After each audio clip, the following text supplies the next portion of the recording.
All right, so one of the worst things that's happened to me, it was at a dentist office, and so I really don't like the dentist. So I asked my wife to you know how whenever your wife's or you go to the hospital and your wife's pregnant, and they say like, "Do you want to know what the baby is?" And people are like, "No, no, no, keep it a surprise until the whatever." Well, I like to do that with the dentist, and if I like my wife to come with me because I hate the dentist, and so I say, "Look, don't tell me. Like, please just tell my wife because it makes me nervous, and I'm going to worry about the whole week. Just tell me when you want me to come back. Please just talk to my wife because it's like it just helps me because I can imagine it's something good."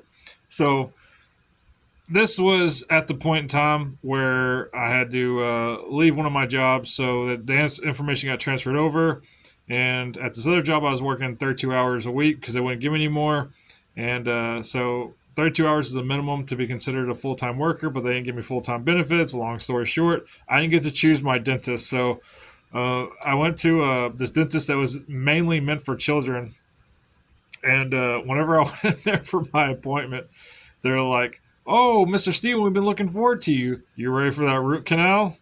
Now, pause real quick. A root canal, for those who don't know, they take out your tooth because there's a cavity getting that is like corroding to a point where if you don't deal with it, it'll make you have dentures and stuff. And what they do is all your teeth, like the bottom ones, are all connected to like a central nerve cluster. So what they do is they take out your tooth, and not all the they take out your tooth all the way, and then they drill because there's just two nerve centers where your teeth connect to, and they pull out the nerve, separating it from the nerve cluster, and they put in these fake string things that feel like dental floss. And the whole time they're doing this is like a 4 hour process. They put this like tarp around your mouth so nothing can touch it and all that, and they keep it very sterile because that could kill you if it goes awry or whatever. A lot of dentists won't even do the operation.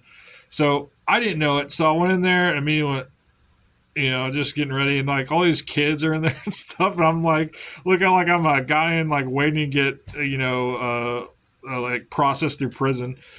So this doctor I've never met goes, "Oh, hey, I hope you're all right that I'm left-handed, Mister Vaughn." And I go, "Yeah, I mean that's fine." And I'd have this horrible tick where I always smile like an idiot whenever I'm uncomfortable or I don't know what to do. So as he's taking me in, all these kids are screaming and crying, and they have these TVs overhead, and they're playing that scene on Little Mermaid where Ursula is trying to convince Ariel to like let her take her voice or whatever. So as I'm walking down this hallway to like the two adult rooms that are in the whole clinic, she's like, "Come and take a pill, Laxton Jackson. Now I've got her, boys. The cook is on a roll." Well, I'm sitting here and I'm just like, this is the worst song to first walk through here. So I'm set down, and he moves this oxygen tank out of the way because sometimes they use this for kids because it's mostly kids.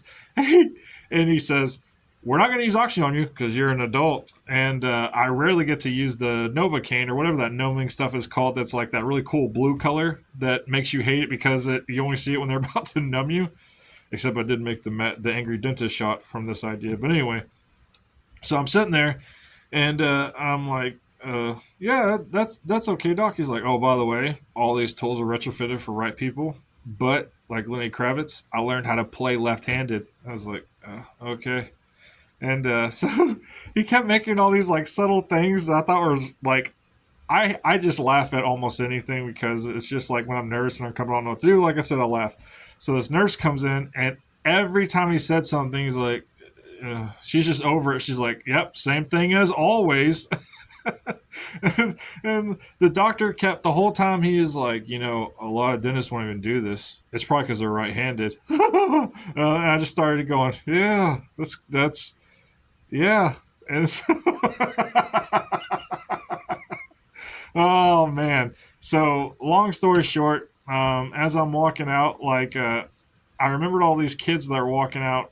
As I was walking in, they were like doing like all these sad faces, and when I was and like they're like trying not to cry because their mom was like, this is because you brush your teeth, all that kind of stuff. So as I'm walking out, I'm like, oh, I want to go here again. And my wife's like, well, that's because you grind your teeth at night. I don't know why you grind your teeth at night. Oh, is it because all the ramen you eat? And I'm like, it all makes sense now. I thought someone might think it's funny. It turned a really horrible situation into a comical one because even though that I needed it to happen, I mean, the doctor was really great. The place is great, but super awkward.